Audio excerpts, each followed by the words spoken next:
ठिकाणी हुतात्मामध्ये आम्ही होतो।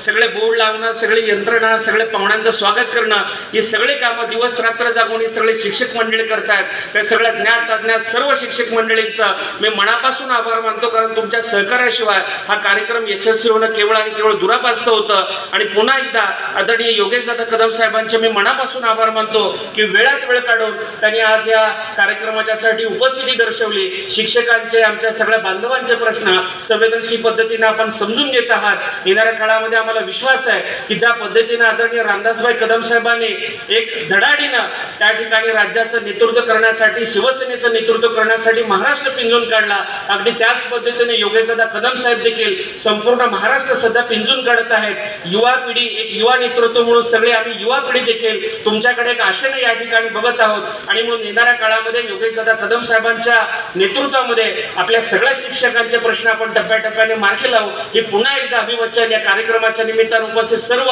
शिक्षक बंधू भगिनींना देतो आणि थांबतो। जय हिंद, जय महाराष्ट्र।